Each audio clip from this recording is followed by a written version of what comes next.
Hello, Mr. Perez.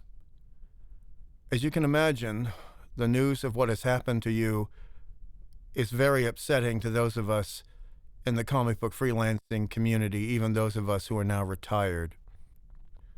Your work means so much to us, and even if we never had the good luck to meet you in person or listen to you on a convention panel, we had your example to guide us, and that helped a lot of us break in during the 1980s.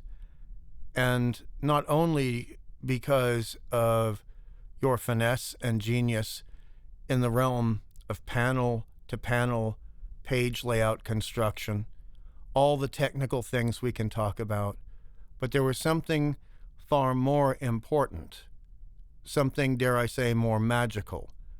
And you taught us that even though you were the teacher we never got to meet.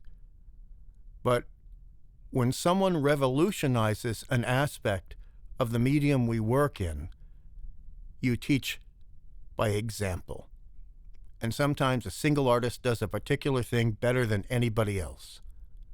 And you most assuredly qualified for this.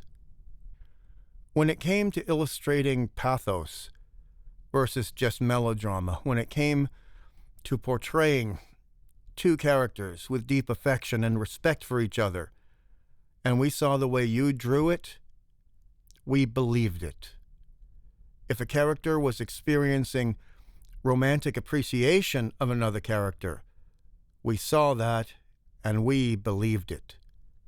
Because you transported us into a place next to those characters in their lives while they were going through those heart-wrenching or life-affirming emotions.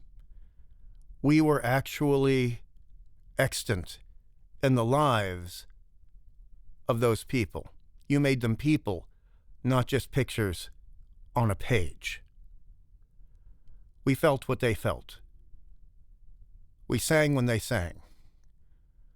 When they were dancing, we wanted to dance, because you could bring that emotion in a real way versus some other artists, as good as they were, as magnificent as they were, who simply were doing things more in a way that was taking a still or a photograph of a stage play or a movie and translating that, where you seemed to be drawing purely from the heart and what you already knew emotionally to be true.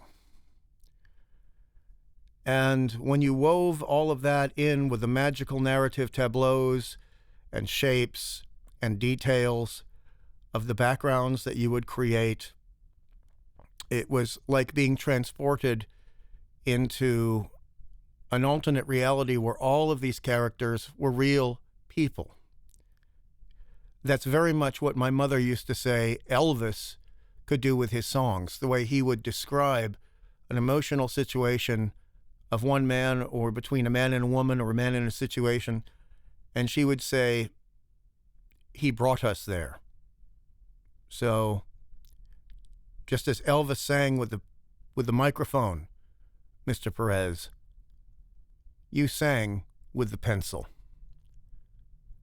For many, many, many of us, in comic books, you were our Elvis. Thank you, sir. You will be missed.